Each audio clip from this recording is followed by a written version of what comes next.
त्रिकोणमिति गणित की वह शाखा है जिसके अंतर्गत समकोण त्रिभुज का क्रमबद्ध रूप से संपूर्ण अध्ययन किया जाता है, उसको क्या कहते हैं? त्रिकोणमिति। अब त्रिकोणमिति के बारे में आता है समकोण त्रिभुज, क्योंकि किसके बारे में कितने पर इसमें समकोण त्रिभुज का। अब समकोण त्रिभुज क्या होता है? तो समकोण त्रिभुज वह त्रिभुज जिसका एक कोण समकोण हो या 90 डिग्री का, उसको समकोण त्रिभुज कहते हैं। अब समकोण त्रिभुज में तीन भुजाएं होती हैं जिसको अपन कर्ण, लंब तथा आधार के नाम से जानते हैं। अब कर्ण क्या होता है? तो जहां 90 डिग्री का कोण होगा, जहां 90 डिग्री का कोण होगा उसे सामने भुजा क्या कहते हैं? कर्ण कहते हैं। और जिस शीर्ष पर 90 डिग्री का कोण बना होता है, वहां जहां दोनों ये भुजाएं मिलती हैं वो दोनों आधार और लंब कहलाते हैं। अब ये आधार और लंब परिवर्तन होते रहते हैं। अगर जैसे थीटा यहाँ है तो तब आधार ये होगा, लंब ये होगा। अगर थीटा यहाँ होगा तो ये आधार होगा, ये लंब होगा, जो ये अपन 9th क्लास में पढ़ा है। इसके बाद में 9th में अपन पढ़ा था पाइथागोरस प्रमेय। पाइथागोरस प्रमेय, पाइथागोरस प्रमेय में क्या था आपके पास कि किसी समकोण त्रिभुज में कर्ण का वर्ग शेष अन्य दोनों भुजाओं के वर्गों के योग के बराबर होता है। अर्थात उसमें अपन ये पढ़ा था कर्ण का स्क्वायर बराबर आधार का स्क्वायर प्लस लंब का स्क्वायर। तो क्या होता है? किसी समकोण त्रिभुज में कर्ण का वर्ग शेष अन्य दोनों भुजाएं, तो शेष दोनों भुजा कौन सी बच गई? लंब और आधार के वर्गों के योग के बराबर होता है। तो किसी समकोण त्रिभुज में कर्ण का वर्ग पावर 2 का मतलब वर्ग, हिंदी में क्या कहेंगे? पावर 2 को वर्ग कहेंगे। तो किसी समकोण त्रिभुज में कर्ण का वर्ग शेष अन्य दोनों भुजाओं के या उसके आधार और लंब के वर्ग के योग के बराबर होता है।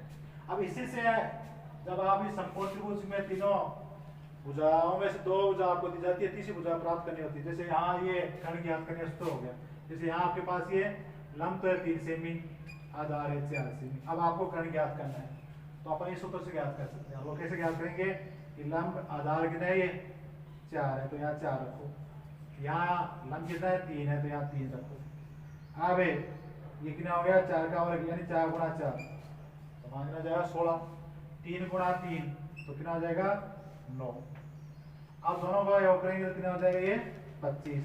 अब ये कर्ण का वर्ग को हटा दोगे, वो आगे ले जाओगे। अब वर्ग आगे जाए वो किस में बदलता है? वर्गमूल में। और यहाँ 25 का वर्गमूल कितना जाएगा? 5 से। तो ये कर्ण कितना आ गया? 5 सेमी। तो इस प्रकार से पाइथागोरस प्रमेय का क्या उपयोग हुआ कि किसी समकोण त्रिभुज के अगर दो भुजा दी जाती है तो तीसरी भुजा पर इससे ज्ञात कर सकते हैं। यही अगर आपको क्या निकालना हो, इससे आधार निकालना हो, आधार ज्ञात करना हो, तो आधार ज्ञात करना तो क्या हो जाएगा? आधार का स्क्वायर बराबर कर्ण का स्क्वायर माइनस लंब का स्क्वायर। और इसी से लंब ज्ञात करना हो तो वो क्या हो जाएगा? लंब का स्क्वायर बराबर कर्ण का स्क्वायर माइनस आधार का स्क्वायर। तो ये जैसे इसमें अपन ने ज्ञात किया, वैसे अगर आपके पास ये दो हैं, कर्ण और लंब है, कर्ण और आधार ज्ञात करना तो इस सूत्र से ज्ञात करें। तब यहाँ कर्ण के स्थान के रखेंगे बने 5, लंब के स्थान के रखेंगे 3, 5 का वर्ग 25, 3 का वर्ग 9, 25 में 9 निकाल कितना बचेगा? 16। अब 16 का वर्गमूल करेंगे वो कितना जाएगा? यहाँ 4। अगर आपके पास ये दोनों हैं, ये दोनों, और ये ज्ञात करना आपको, तो तब आप क्या रख लो? यहाँ 5 की पावर 2 माइनस 4 की पावर 2, यहाँ कितना हो जाएगा? 25 माइनस 16। अब 25 में से 16 घटाओगे कितने बचेंगे? है 9। अब 9 का वर्गमूल वही 3, तो ये कितना जाएगा? लंब 3 सेमी। अर्थात पाइथागोरस प्रमेय का क्या उपयोग हुआ? किसी समकोण त्रिभुज की दो भुजा दी गई हो तो तीसरी भुजा ज्ञात कर लेते हैं। अब इसके बाद में आता है त्रिकोणमितीय अनुपात। त्रिकोणमितीय अनुपात। तो त्रिकोणमितीय अनुपात किसको कहेंगे? इस समकोण त्रिभुज की जो तीन भुजाएं हैं, तीनों भुजाओं में आपस में जो पारस्परिक संबंध होगा वो कितने होंगे? 6 होंगे। उन्हें 6 को अपन क्या कहते हैं? त्रिकोणमितीय अनुपात कहते हैं। अब जैसे पहला अनुपात है अपन ये कह दिया कि लंब अनुपात करण, या इसको दूसरे तरीके से लिख सकते हैं अपन लंब बटा करण, कहेंगे उसको लंब बटा करण। तो ये दो भुजाओं में अनुपात बनी। ऐसे इसमें जो तीन भुजाएं उसका ऐसे अनुपात कितना बनेगा? 6 बनेगी। और उन 6 अनुपातों को अपन क्रम से जो नाम देते हैं वो, एक पहला जो अनुपात है जैसे यही अपन लंब बटा करण, उसका नाम होता है साइन थीटा। जो ये नाम है, जो पहला ये अनुपात होता है ना, इसको कहेंगे अपन साइन थीटा। दूसरा जो अनुपात है उसको कहेंगे अपन कोस थीटा। तीसरा जो अनुपात है उसको क्या कहते हैं अपन? Tan theta. चौथा जो अनुपात है उसको क्या कहते हैं अपन? Cos theta. पांचवा जो अनुपात उसको क्या कहते हैं? Sec theta. और छठा जो अनुपात उसको क्या कहते हैं? Cosec theta. अब साइन थीटा किसको कहेंगे अपन? किसी समकोण त्रिभुज के लंब तथा कर्ण के अनुपात को साइन थीटा कहते हैं। किसी समकोण त्रिभुज के किसको? लंब और कर्ण के अनुपात को साइन थीटा कहा जाता है। दूसरा कोस थीटा किसको कहते हैं? किसी समकोण त्रिभुज के आधार तथा कर्ण के अनुपात को कोस थीटा कहा जाता है। तीसरा टेन थीटा किसको कहते हैं? किसी समकोण त्रिभुज के लंब तथा आधार के अनुपात को टेन थीटा कहा जाता है। अगला कोस थीटा किसको कहते हैं? किसी समकोण त्रिभुज के आधार तथा लंब के अनुपात को कोस थीटा कहते हैं। सेक थीटा किसे कहते हैं? किसी समकोण त्रिभुज के कर्ण तथा आधार के अनुपात को सेक थीटा कहा जाता है। कोसेक थीटा किसको कहेंगे? किसी समकोण त्रिभुज के कर्ण तथा लंब के अनुपात को क्या कहते हैं अपन? कोसेक थीटा कहते हैं। अब इसका आपको एक वो 9th क्लास में बताया था कि जो अनुपात है उसको याद करने का ट्रिक क्या होता है। बताया था ना, वो क्या होता है कि लाल बट्टा कक्का, लाल बट्टा कक्का। अब लाल बट्टा कक्का में पहले जो आप दिख रहे हैं उसमें ये 3 सूत्र है। पहला जो सूत्र है वो है, यहाँ एड का मतलब समझोगे आप लंब, और ए का मतलब समझोगे आधार, और के का मतलब समझोगे कर्ण। अब जो पहला सूत्र है यहाँ जो पहला अनुपात का है साइन थीटा का, तो वो यहाँ ये हो लंब बटा कर्ण। दूसरा को जो कोस है उसका ये हो गया, और ए और के का मतलब आधार और के का मतलब कर्ण। तो क्या हो गया? आधार बटा कर्ण। तीसरा टेन का एल बटा ए, तो एल बटा ए का मतलब, एल का मतलब क्या है? लंब, और ए का मतलब क्या है? आधार। तो लंब बटा आधार। अब जो 3 है वो इसके उल्टे हैं, इसी नाम को पढ़ लो और उल्टा कर लो। तो उसका अपवाद वही लाल, उल्टा भी करो इसको, ये क्या है? अक बट्टा लाल, अक बट्टा लाल। अब ये अगले 3 सूत्र बन गए। तो पहले देखो इसमें क्या गया, मैंने इसको उल्टा भी किया है, अब उल्टे क्रम में भी लिखा है। तो यहाँ क्या हो गया? अक बट्टा लाल, अक बट्टा लाल। तो अब ए बट्टा एल, तो ए बट्टा एल क्या हो गया? आधा बट्टा एल। दूसरा के बट्टा ए, कर्ण बट्टा आधा। तीसरा के बट्टा एल, तो कर्ण बट्टा। इस प्रकार से ये अपन इस ट्रिक से जिन 6 जो त्रिकोणमितीय अनुपात है उसको याद रख सकते हैं। अब अगला आता है त्रिकोणमितीय सर्वच समीकरण। त्रिकोणमितीय सर्वच समीकरण। अब त्रिकोणमितीय सर्वच समीकरण किसको कहते हैं? तो त्रिकोणमितीय सर्वच समीकरण जो यहाँ त्रिकोणमितीय अनुपात है 6, उन 6 में जो पारस्परिक संबंध होता है, 6 में जो आपस में जो संबंध होता है उसको क्या कहते हैं? बने त्रिकोणमितीय सर्वच समीकरण कहते हैं।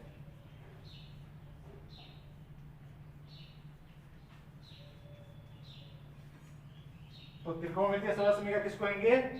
त्रिकोणमितीय अनुपातों में आपस में जो संबंध होता है, आपस में जो संबंध होता है वो संबंध ही क्या कहलाती है?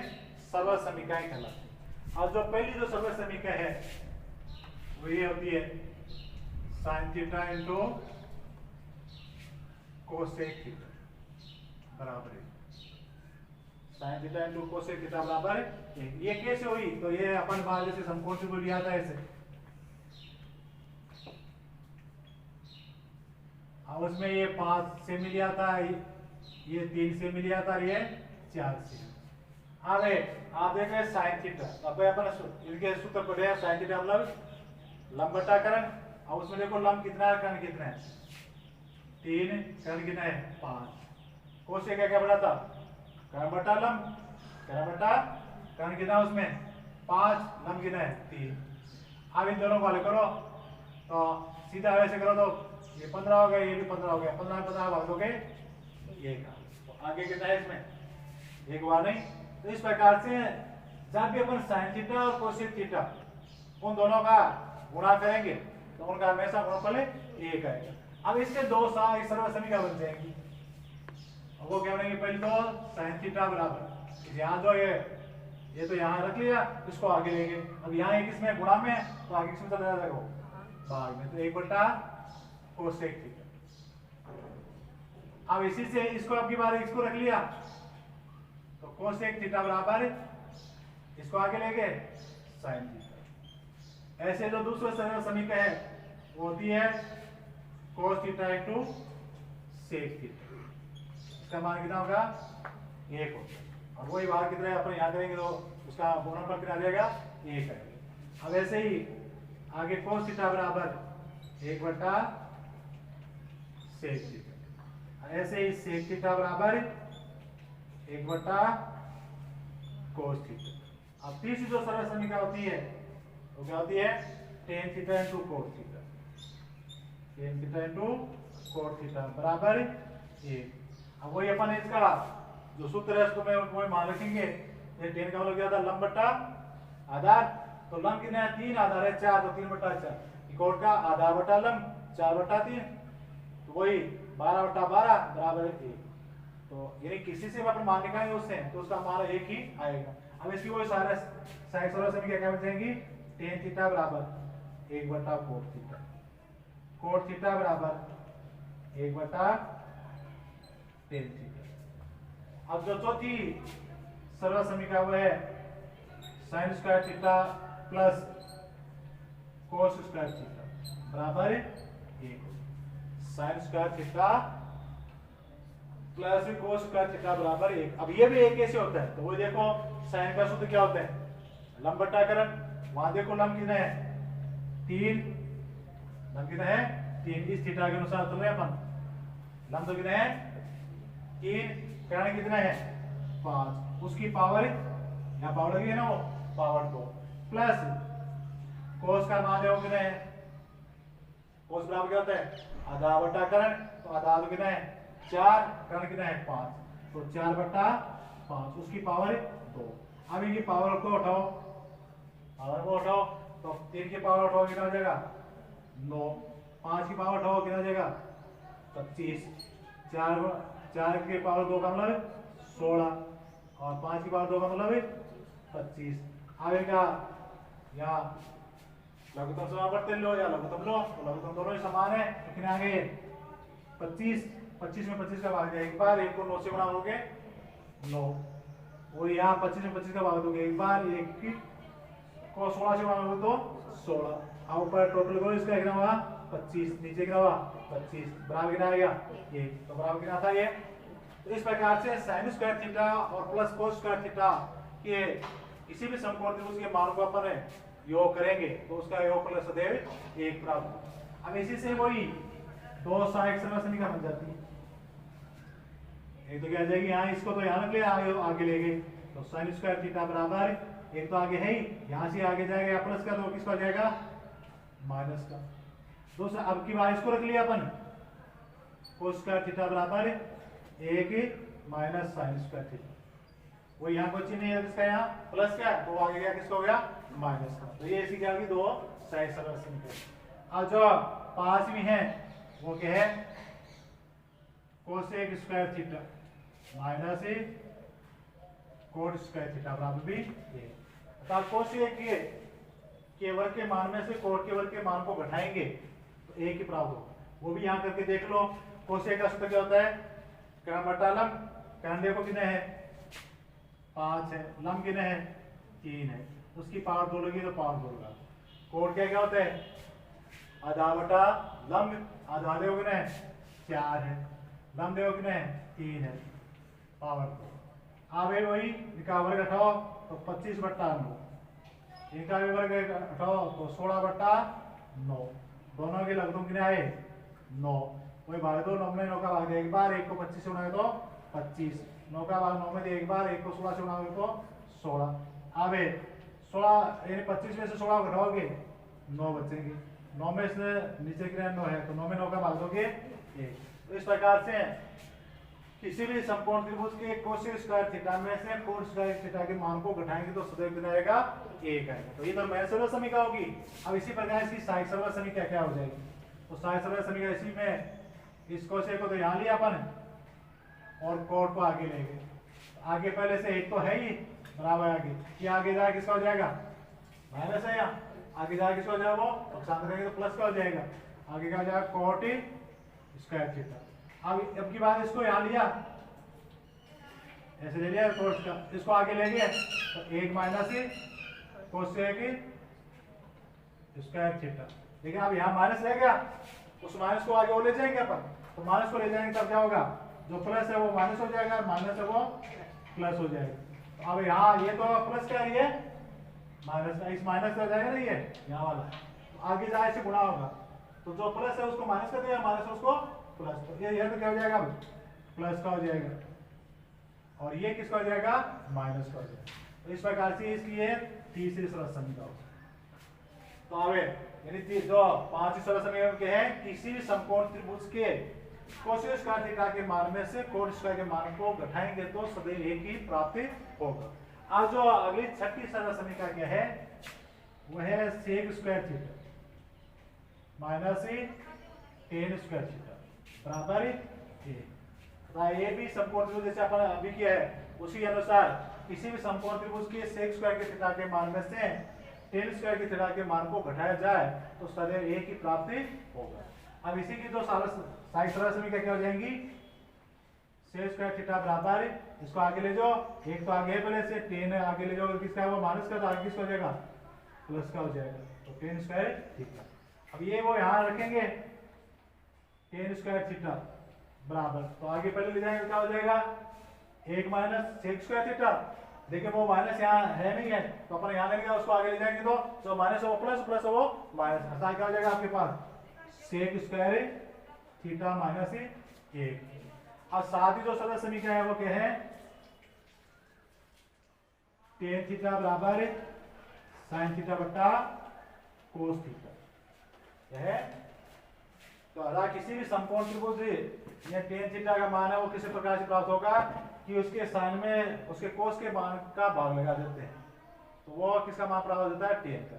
अब वो कैसे तो प्राप्त कर देख लो कि टेन बराबर क्या होता है लंब बटा आधार, वहां देखो लंब कितना है आधार कितना है, तो लंब कितना है 3, आधार कितना है 4, 3 बटा 4, उसका मान भी 3 बटा 4 आना चाहिए, क्योंकि यहाँ पर क्या कहा है कि टेन थीटा का मान उसके साइन थीटा और कोस थीटा के अनुपात के बराबर होता है, ये है।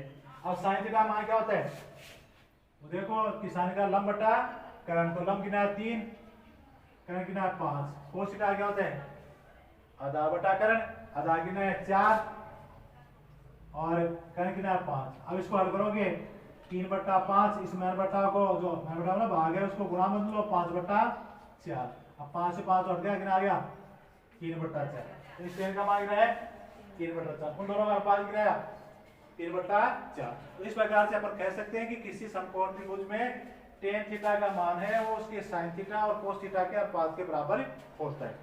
ऐसे ही इसकी अगर सहायक सरल समीकरण बनाओ तो इसको वजह गुणा कर लोगे ऐसे, ये तो इससे गुणा जाएगी, ये इससे गुणा हो जाएगी, तब क्या हो जाएगा यहाँ साइन थीटा बराबर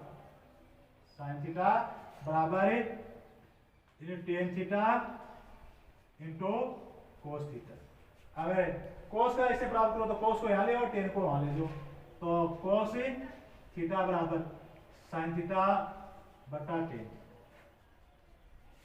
अब इसकी जो अंतिम जो सरल समीकरण है वो क्या है, कोट थीटा। तो कोट थीटा क्या होता है, कोस थीटा बटा साइन थीटा। किसी समकोण त्रिभुज के कोट थीटा का मान उसके किसके बराबर है, कोस थीटा और साइन थीटा के अनुपात के बराबर होता है। वो जैसे वहां पर टेन के लिए प्राप्त किया था वैसे इसके लिए प्राप्त होगे, वो भी बराबर आएगा। यहाँ कोट थीटा मान 4/3 आ रहा है, तो वहां इन दोनों मान प्राप्त करेंगे तो वो भी 4/3 ही आएगा। क्या आएगा, 4/3 ही आएगा। अब इसी की सहायक सरल समीकरण यहाँ वही एक लो, इनको वजह गुणा करो तो दूसरा सहायक सरल समीकरण बन जाएगी। तो इसको गुणा किया तो क्या आ गया, एक को कोस से कोस थीटा, और इन दोनों गुणा किया क्या आ गया, cot theta into sine theta. अब इसमें इसका प्राप्त करेंगे तो ये तो यहाँ ले जाएंगे, ये यहाँ ले आएंगे, तो वजह गुणा में आगे पीछे जाएगा। तो साइन थीटा बराबर कोस थीटा बटा कोट थीटा। तो ये प्रमुख रूप से 8 सरल समीकरण हैं और उसकी दो अर्थात कितनी होगी, वो 16 सहायक सरल समीकरण। तो टोटल कितनी हो गई है, 24 हो गई। अब इन्हीं सरल समीकरणों को अपन जब हल करते हैं तो अपन जो बीजगणितीय सरल समीकरण जो 9 में आपने बहुपद में पढ़ी थी ना, उनकी जरूरत पड़ेगी। और वो सरल समीकरण भी आपको याद रखनी। तो आप वो कौन सी आपको प्रमुख रूप से याद रखनी है। तो नंबर 1 पर जैसे आपने ये पढ़ा था a प्लस बी की पावर 2 बराबर a की पावर 2 प्लस 2 गुणा a गुणा b प्लस b की पावर 2 पढ़ी थी 9 में, 8 में पढ़ी थी, 9 में पढ़ी थी, हर क्लास में पढ़ते हैं। फिर दूसरी इसी का ही माइनस वाली है a की पावर 2 माइनस 2 गुणा a गुणा b प्लस b की पावर 2। तीसरी है a की पावर 2 माइनस b की पावर 2 बराबर a plus b into a minus b। और तीसरी घन वाली a प्लस b की पावर 3 बराबर a की पावर 3 प्लस 3 गुणा a की पावर 2 गुणा b प्लस 3 गुणा a गुणा b की पावर 2 प्लस b की पावर 3।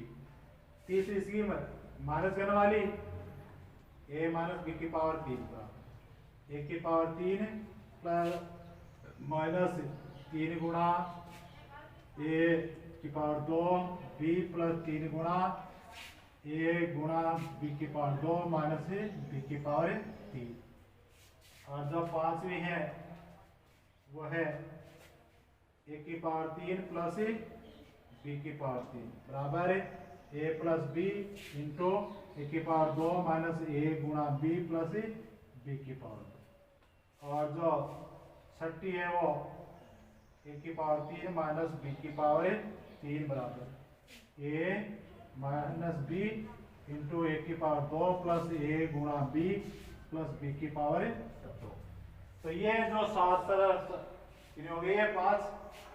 अब एक और क्या कितनी हो गई, 7 ही हो गई ना, यहाँ 3 बार 2 बार लिख दिया मैंने। तो 7 सरल समीकरण जो आपको इन्हीं सरल समीकरणों को, तो ये कौन सी सरल समीकरण है, बीजगणितीय सरल समीकरण। वो तो कौन सी त्रिकोणमितीय सरल समीकरण, ये कौन सी है, बीजगणितीय सरल समीकरण। तो इन बीजगणितीय सरल समीकरणों का उपयोग जब अपन त्रिकोणमितीय सरल समीकरणों को हल करेंगे, उनको सिद्ध करेंगे, तब हमें आवश्यकता पड़ेगी। तो ये भी साथ में आपको याद करना। और इसके बाद में आता है कि त्रिकोणमितीय अनुपात जो आपको दे रखे हैं उसमें जो थीटा है आगे, थीटा मतलब वहां जो कोण का मान होगा, जैसे साइन थीटा है, तो साइन थीटा इस थीटा के स्थान पर जो मान है, जैसे 90 डिग्री आ गया, 60 डिग्री आ जाता है, 30 डिग्री आ जाता है, यानी 45 डिग्री आ जाता है। ये कोण को अपन एक दूसरे के त्रिकोणमिति में अनुपात में भी बदल सकते हैं। और वो किस आधार से बदलेंगे, तो इन्हीं के बदलने के जो सरल समीकरण है वो भी 6 हैं। तो समकोण त्रिभुज में जो त्रिकोणमितीय अनुपात है उसके कोण को न्यून कोण में बदलने के लिए, जो बड़ा कोण होता है उसको छोटे कोण में पर कैसे बदलते हैं, वो एक बार देखो इस प्रकार से। जैसे ये है आपके पास साइन 90 डिग्री माइनस थीटा बराबर उसका रहता है कोस थीटा। अब इसका मतलब क्या हुआ, कि इसका मतलब ये हुआ जैसे साइन 90 डिग्री माइनस 30 डिग्री, तो 90 में से 30 घटाओ, कितना बच गया, क्या बच गया 60, तो साइन 60 डिग्री। अब इसके बराबर है, आगे देखो ये तो थीटा लिख दिया, अब वही आगे कोस तो ऐसा कर देगा, थीटा कितना लिखा मैंने 30। अब ये यहाँ लिखो कोस 30 डिग्री। अर्थात त्रिकोणमितीय अनुपातों में हमेशा ये साइन का 60 का मान है वो कोस के 30 के बराबर होगा। साइन 60 का मान है वो कोस 30 के बराबर होगा। ऐसे अब इसी में नहीं, सब में ही 30 से 45 के बराबर हो जाएगा, 30 है वो 60 के बराबर होगा, 60 है वो 30 के बराबर होगा। तो इस प्रकार से ये बराबर होगा। अब वो भी ये 6 सूत्र होंगे। जैसे पहला तो मैंने लिख दिया एक, पहली तो न्यूनकोण में बदलने का। अब दूसरा इसी को कोस को बदले तो वो ये हो जाएगा 90 डिग्री माइनस थीटा बराबर साइन थीटा। तीसरा tan 90 डिग्री माइनस थीटा बराबर कोट थीटा। चौथा कोट 90 डिग्री माइनस थीटा बराबर tan थीटा। अगला सेक 90 डिग्री माइनस थीटा बराबर कोसेक थीटा, और कोसेक 90 डिग्री माइनस थीटा बराबर सेक थीटा। अतः कोई भी यहाँ मान है कौन किसके बराबर होगा, यहाँ 90 में से घटाने के बाद, और यहाँ जो यहाँ है उसके बराबर होगा। जैसे अपन यहाँ कर लिया कि यहाँ कितना है, यानी 60 डिग्री है, तो 90 में 60 घटाओ कितना बच गया 30। तो यहाँ क्या हो गया, कोसेक 30 का मान सेक 60 के बराबर। कोसेक 30 का मान इस साइड में 90 में से घटाओ, उस साइड में जितना है उसके बराबर हो।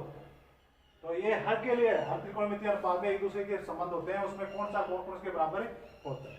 अब यही बात अपन इन कोणों को ज्ञात करने के लिए आपको कई हल करने होंगे, और उन हल को अपन उन हलकनों में हमें थीटा का मान की जरूरत होगी।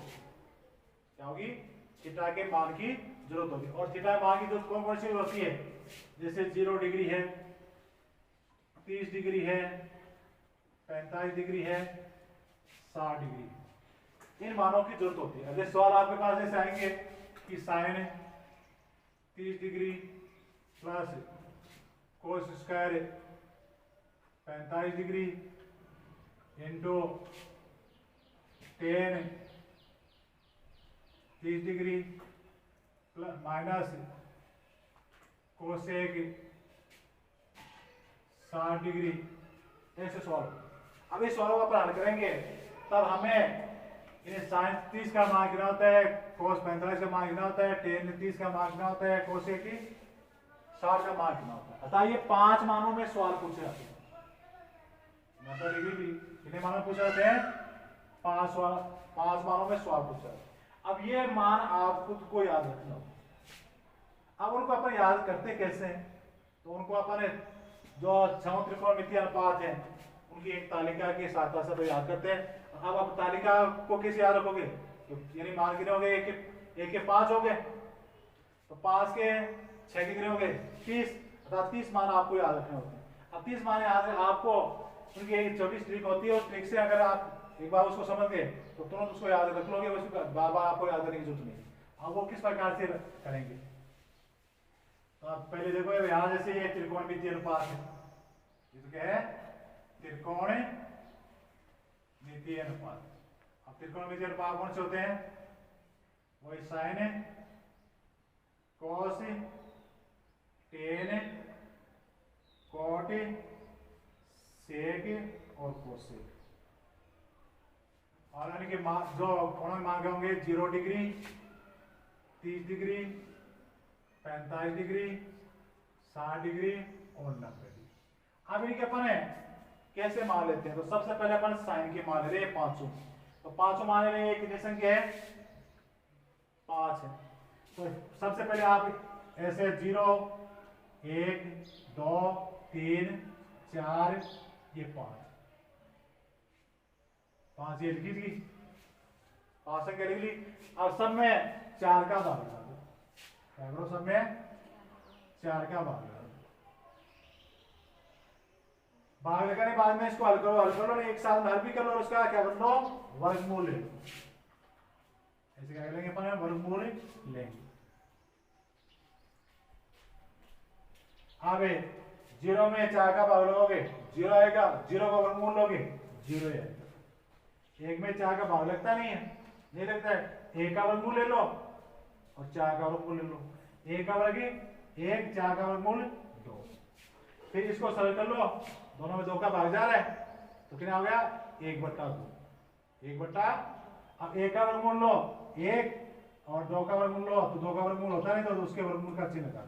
1 का 2 हो गया तो उसका 2 हटा दिया अपन वर्गमूल, लेकिन 2 का नहीं हो रहा है तो यहाँ फिर 3/4 का आ गया, होता नहीं, कोई छोटी संख्या हो रही नहीं है, ये इसकी सरल भिन्न है। अब यहाँ 3 का वर्गमूल होता नहीं तो 3 के ऊपर वर्गमूल का चिन्ह लगा दो, और 4 का वर्गमूल होता है कितना 2। अब 4 में 4 का वर्ग लो 1 बार कितना आएगा, और 1 का वर्गमूल लो 1।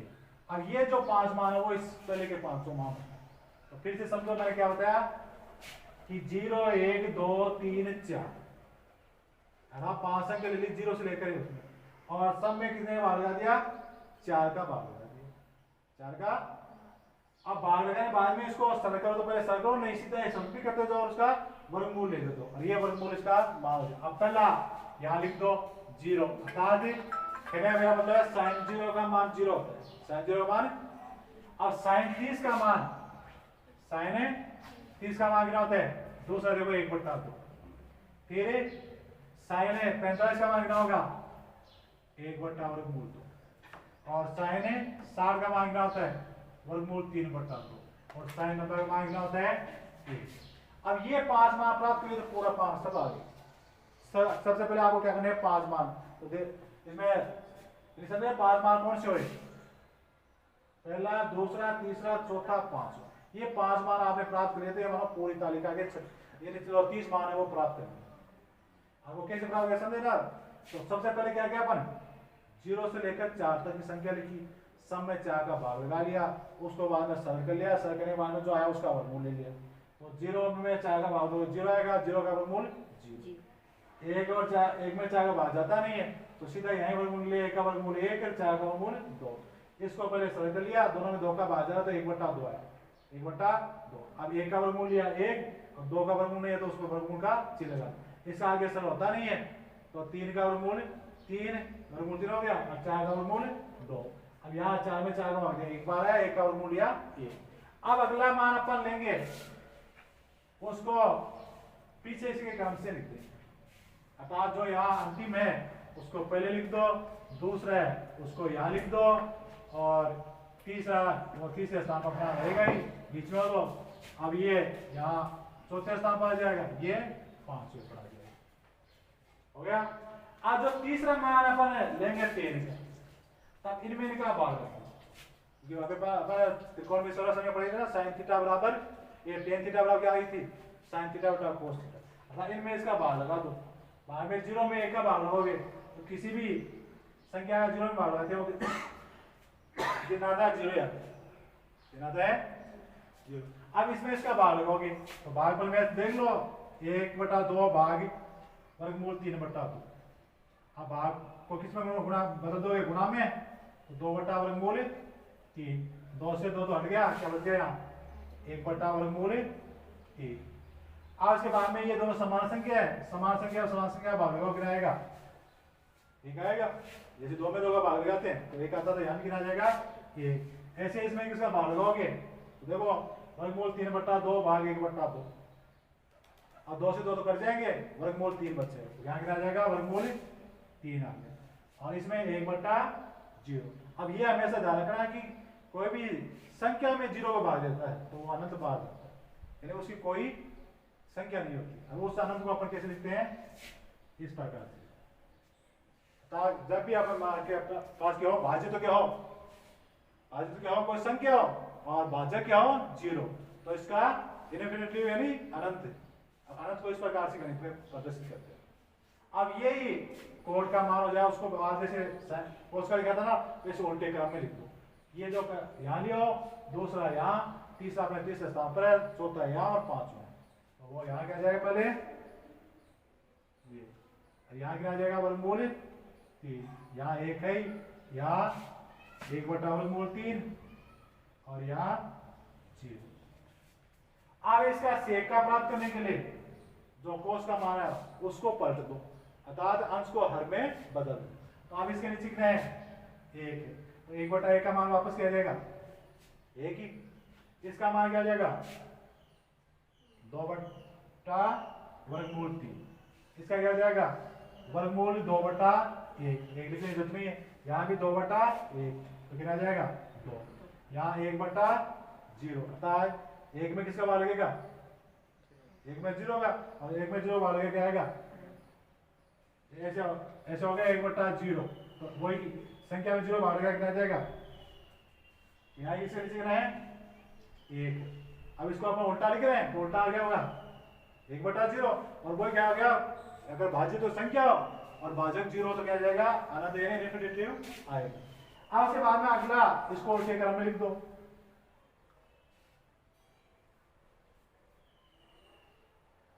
ये इस प्रकार से आपके कितने मान होंगे 30 मान होंगे, हर के 5 मान होंगे, साइन के 5 मान। अब इसका अर्थ समझ में आप क्या मतलब, तो जैसे आपके पास ये पूछा जाए आपसे कि tan 45 का मान कितना होता है, tan 45 डिग्री का मान कितना है, तो tan के सामने जाओ, tan के तो सामने और यहाँ 45 के नीचे देखो कितना है वो 1, तो tan 45 का मान कितना है 1। अब इस प्रकार आसानी से वो मान लेते जाएंगे और 16 को हल करेंगे। अब ऐसे आपको कह दिया कि कोसेक 60 का मान, कोस 60 का मान, तो कोस के तो सामने और 60 के नीचे कितना है 1/2। ऐसे आपको बोल दिया जाए सेक 30 डिग्री का मान, तो ये तो सेक और ये 30, इसके नीचे आओ कितना है 2/√। इस प्रकार आसानी से अपन लेते जाएंगे और उसको हल करते जाएंगे और इसी से हम आपको आगे जो प्रश्नावली वो हल होगी। ये 2-3 बातें इसमें 10 में नहीं है और बाकी वो 11th वाले